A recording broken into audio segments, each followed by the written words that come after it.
Hi, and welcome to the Flex with Aaliyah. Today, we're talking about how being a personal trainer is not as sexy as it sounds. We do not get to work out all the time.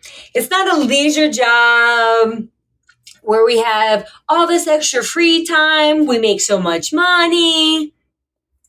So if you're interested in hearing what it's really like to be a personal trainer, or maybe you're just starting out in this field and you want an honest assessment of what starting a business in this field is like, take a listen because it's fun, but it sure as hell isn't sexy.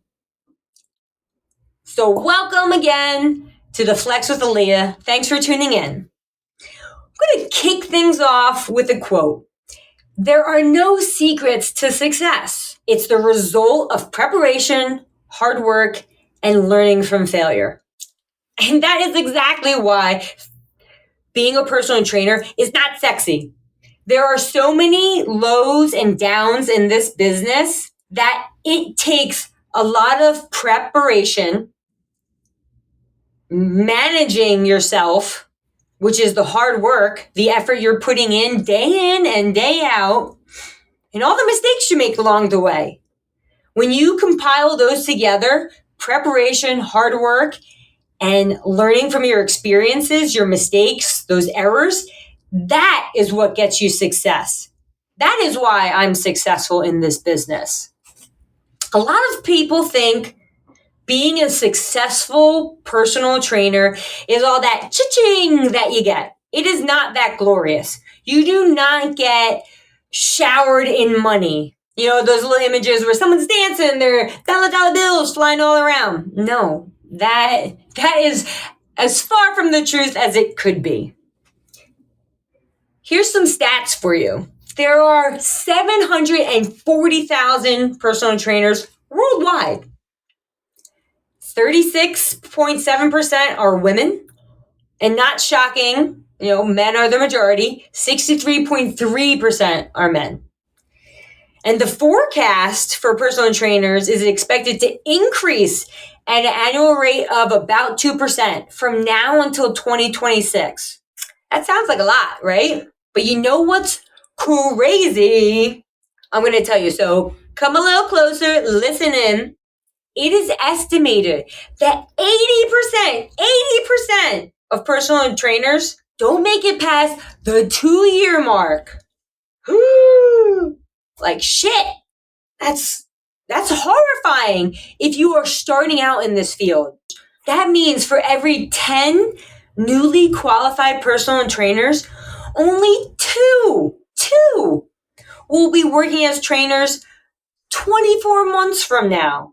That's a daunting low number, especially when the forecast is expected to increase at a rate of 2%. But that does not mean all those personal trainers are successful.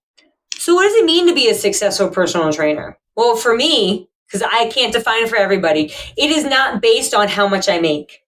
This business, owning a gym, being a personal trainer, if you're doing it for money, get out of this fucking career. That is such a shit way to try to quote unquote help people. If you're in this job, expect to work your ass off, be everything to your business, janitor, programmer, head coach, psychologist, financer. That is your job. Do not be in it for the money. That is the wrong reason. You are dealing with people's health, their well-being. Do you know how important that is? So don't be that butt face who does it for the money. Sure, we need money to survive. But if you're in it for that reason, you are going to be sorely disappointed. How I define success in personal training is retaining clients, seeing results in my clients, building strong relationships that exist after I stop working with people. That's very telling about the character of the personal trainer and the relationship you've built with members, clients.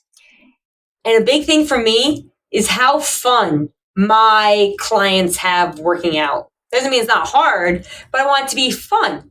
I don't want them to be like, this is so boring. Then I'm not doing my job.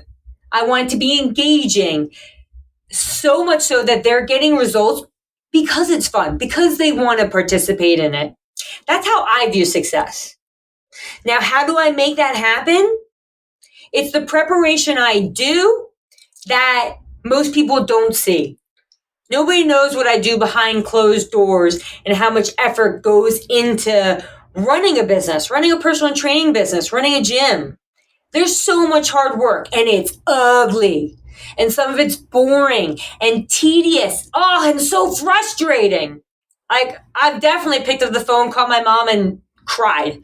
And be like, oh my God, I don't know if I could do this anymore. I'm hitting a low point. You know, she just listens and then reels me back in somehow. But that's the shit that happens that nobody sees because it is hard. If it was easy, the percent rate wouldn't be so low. And why is it so low? It's not just because it's ugly work. It's not sexy as it sounds, because everyone thinks that they could do my job. Not everyone, I'll take that back. But I know people like, oh, I could do your job. Try to do my job. I dare you. I double dog dare you. Try to do my job. You won't last. Because people think it's like, oh, you get to prance around, create workouts, watch people work out. Oh, squat lower, stand up all the way. Woo, woo, woo, clap, clap, clap, go, go, go. That is not at all. Sure, you might see those things. Those might be happening in a gym. A coach is cheering somebody on, watching their form. A lot of people think I work out all the time. And it's like, whoa.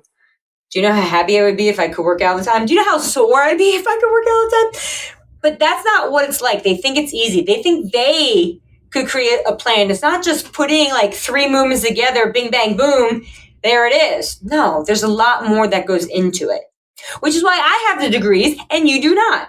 So, but why is that number so low? Some of the things that I've read all seem to navigate towards the pressures of running your own business, the pressures of running it, and the pressures of not even knowing how to run a business. So what might you not know? Finances. Shoo! Unless you're a finance major or business major, you might not know how to handle finances for a business, let alone your own personal finances. And if you're running your own business, they kind of intertwine a little bit, / a lot of it. And for me personally, I knew how to manage my finances. I was already doing that. Like, I didn't own a house, but I lived in a house, so I had to manage rent, water bills, phone bills, money kind of coming in. I didn't have a total. I didn't need it, but I had an idea of how much I was making and what money was going out. So when I transferred over to running a business, it wasn't new to me, but there was a lot more I had to start keeping track of. You know, whether it was work travel, uniform, marketing, working on the website, all these seemingly minute expenses that add up over the course of a year. You would not imagine. And what my spreadsheet looks like. And if you know me, I like my colors and I like organization. So I got a spreadsheet. It is color coded. It is labeled. And I add into it every time I spend something. Now, I used to not be this great at it. I could do it. But the first year when I had to turn my taxes for the business, I had to go back and I had to look through all my statements. I was like, oh my God, this is so frustrating. That then going forward, I learned I needed to keep better track of it. And if you don't know what money is coming in and going out, that tends to lead to debt. Unknowingly sometimes. At least if you know, you can either counteract it, prevent it, look for other ways to assist in not going out of debt.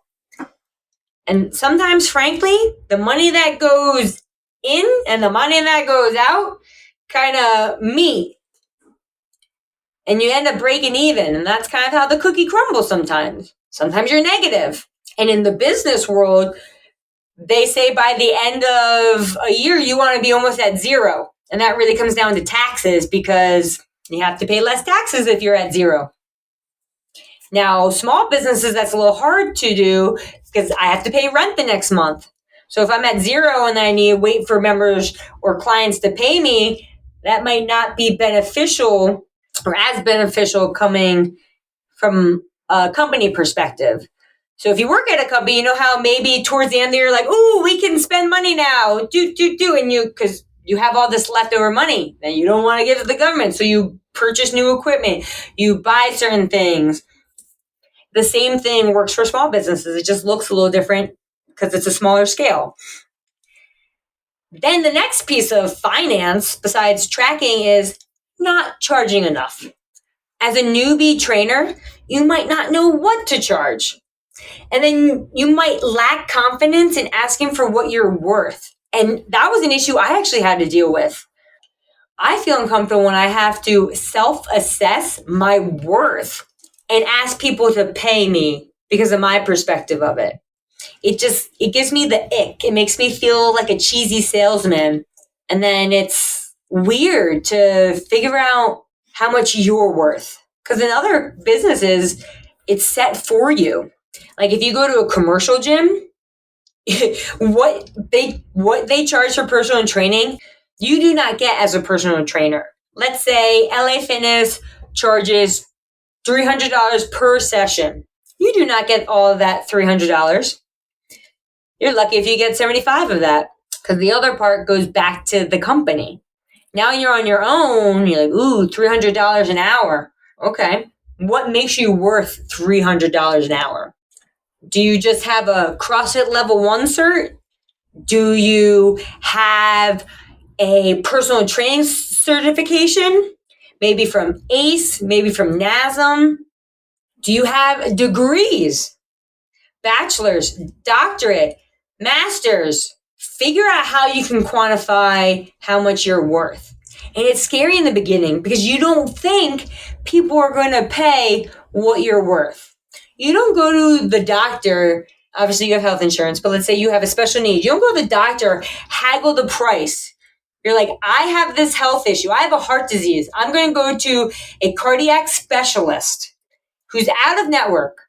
You have to pay out of pocket because you know how much it's worth. You're like, my health, I'm not taking that risk. I'm going to see that doctor. If you're listening to this, you need to treat your health before an issue happens the same way. But so as a trainer, you do the assessment of that and it feels uncomfortable in the beginning.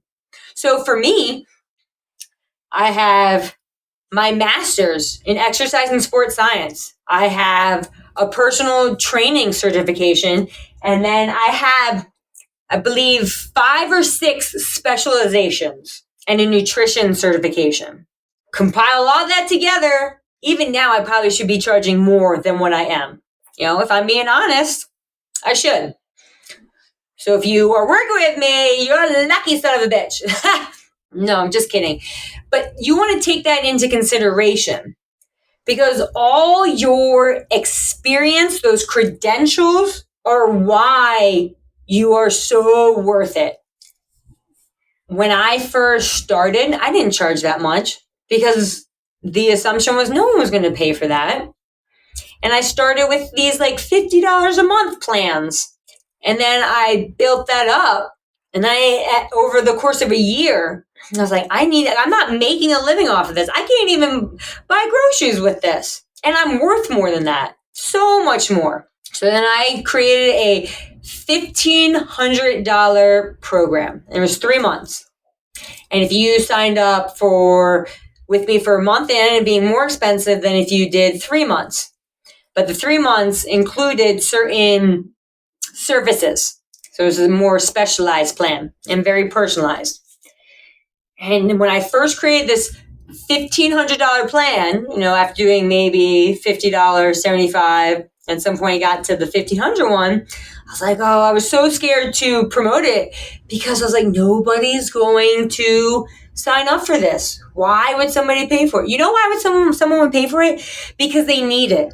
Because they have to invest in themselves and they want and need what you have to offer. They're not doing it for shits and giggles. I mean, if they like what they do, maybe they are. But they're not coming to you on a whim. They need you for some reason. Your service is so valued that they're going to pay that much for you. They see what you're worth. They know what you have to offer. Or if they're not 100% sure, they're going to find out.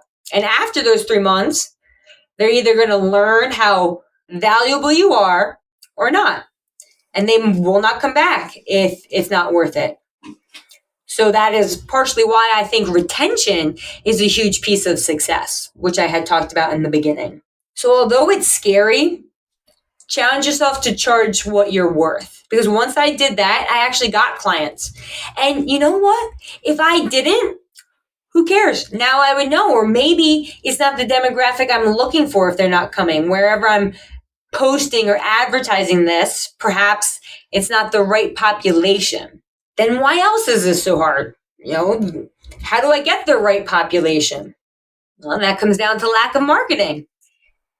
As someone who went to school for exercise sports science, why in God's name would I know anything about marketing? Well, that's where you have to put in the hard work and learn something you don't know. I actually have a friend who's in marketing that I talked to, and he recommended putting a high percentage of my income into marketing. And I think I just laughed because I was like, I don't even have 50%, let alone 10% to put into marketing. To be completely honest, I don't do any marketing payments. And that could sound like a horrible business idea. But you know what? It hasn't been a horrible marketing idea for me. I'm from the school of thought that word of mouth is the best. Most of my clients have come from word of mouth and then have stayed because they like what I have to offer. They get the results. They have the fun. They are challenged. We have a strong relationship. My source is through social media. I try to present what I have to offer, show my physical abilities to build rapport about, well, why should I listen to her? And I create stories and reels and posts. I have used before and after photos of clients, used reviews, my website, really capitalizing on the stuff that I either have or that I have access to. Because as a startup business owner, you might not have the means to put money into marketing. Even 2 years down the road, you might not have money to put into marketing. So you do what you can. Another aspect of why it's so hard is you lose time. Because think about you going to the gym, maybe you have a book and you write down your workout and all the weights and sets and reps you do. Many trainers might still apply that thought to their own personal training clients. And then it's not really efficient. And I think that really comes down to who you're working with and why. So my one-on-one clients, I have a hard book. I use a book and I'm writing down because I feel like it is my duty for what they're paying me. I'm responsible for recording what they're doing, what weights they did, and track their progress. They're paying me to do that. So I have a book for that, one-on-one clients. Then I have one-on-one clients that are virtual based. I use an app for that. I use True Coach. And it allows them to input all their information for the workup that I posted specific for them based on their schedule. They can include data and then I can respond to it, see videos, etc. Then for my gym, I use a different online platform, which is for multiple members where they can enter their information, record who comes to class and stuff like that. So I use really two different modalities, a book and then apps. And it has become really efficient because I'm not going to record every single thing for every member that comes in here. That's their responsibility. They are not paying what a personal training client would pay. And then I'm not losing time. And typically when I'm working with someone, I'm writing their weights down as I'm working with them. So I'm capitalizing on that time. When you take what a personal trainer does as a job, which is the whole kit and caboodle, the financing, the marketing, programming, you also have to create an ever adapting business plan to meet the needs of potential clients and existing clients. And that includes services, pricing, revenue collection. Are you taking credit cards? Are you using apps, third-party applications, bank cards? And you want to evolve. And I've definitely gone through a couple of different revenue collections. Sometimes I use Venmo and I have a business profile set up. I use the apps to charge payments on. They can set up their banking information or use a credit card. Some pay in checks. As the world evolves to an online source, I need to adapt as a business owner. And sometimes you have to do that sooner than you're prepared for. So if that doesn't sound sexy about this job, I don't know what does. But that's why it's so hard. So many people think that it's easy, but it's not. The business side, once you get a routine, seems pretty easy. Like right now, I'm in a routine and I know what I'm doing. So it feels simple and natural. Sometimes it's depressing when I look at money in versus out, but you handle those things as they come.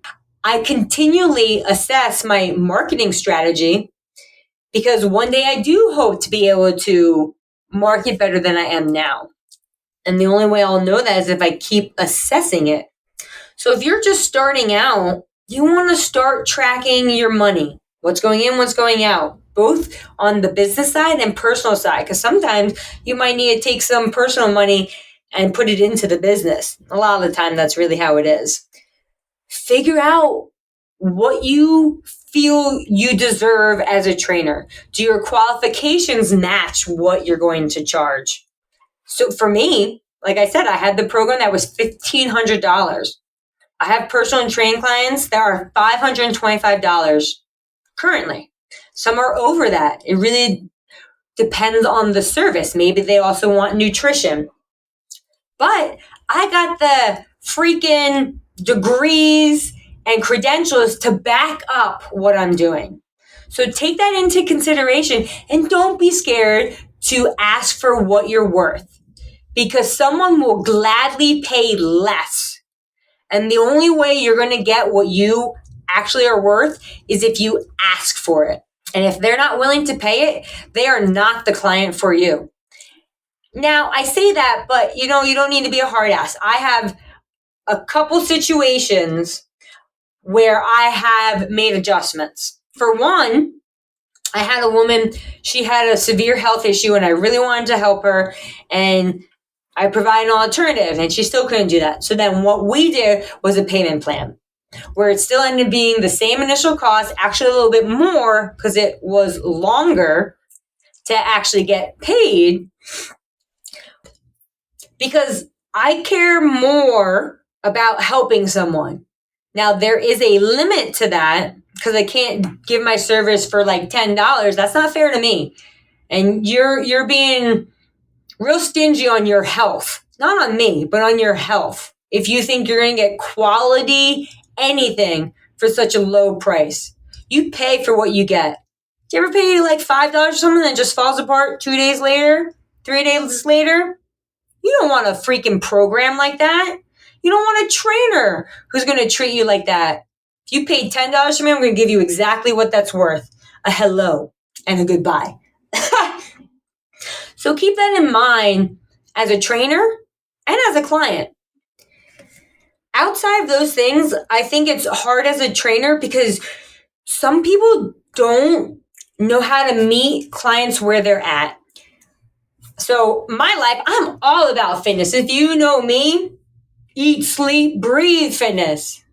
not 24 hours because I do have to work. But I know that when I have someone come in, they are not going to have the same passion about fitness as I do. They just want the results. I'm not going to force them to have the same passion. I need to meet them where they are, which is losing 50 freaking pounds. My excitement about fitness might help them keep coming in, but it's not going to change the fact that they just want the results. They might not care to understand the how or the why behind it, and that's fine. And a lot of personal trainers don't know how to meet their clients where they are. Like, the pounding on your chest, stuff like that. That's not going to work for everybody. Maybe an athlete that I work with is going to be down with that type of attitude, but that could scare somebody else away. Heck, the name of CrossFit scares some people away. That's why affiliates started listing their gym like Aaliyah's Gym, home of Aaliyah's CrossFit. So that way they knew it was a gym that offered CrossFit and not just a CrossFit gym. So keeping that in mind, how you approach people when they're looking for personal training is going to be important, and that's hard for people to do. That comes with experience. So all of this to say, personal training as a business is not sexy. There are no secrets to success in this job, in any job. If I want the results, I got to put in the preparation. I got to put in the hard work. And I got to learn from my mistakes, because gosh knows I've made mistakes in running a business. And I've learned from that. I've learned that I need to charge what I'm worth by making the mistake of charging $50 initially. But you know what? It got my foot in the door with a couple people. So I'll still take that as a win. Maybe it was coming on too strong and then learning how to reel in my excitement for something. And that takes time and experience. And if you're starting out, you're going to get there. When I started working at the company, my last company that I worked with, I started group exercise classes from level 0. We had nobody come in. And then there were like 2 or 3. By the time that I left, we had full classes, and I did 5 classes a day, and they were all sometimes 10 to 20. It was a little tiring, but that's how it grew. If you can work through this hard part and navigate it, you're going to see the results. Be okay with going slow and seeing the slow increase. You're going to get there, which is exactly the quote that I started with. There are no secrets to success. It is the result of preparation, hard work, and learning from your failure. Thank you so much for tuning in to The Flex with Aaliyah. Leave a review, write a comment, follow, do all 3 because you're so excited and you love me. And thank you for tuning in. I will catch you next week.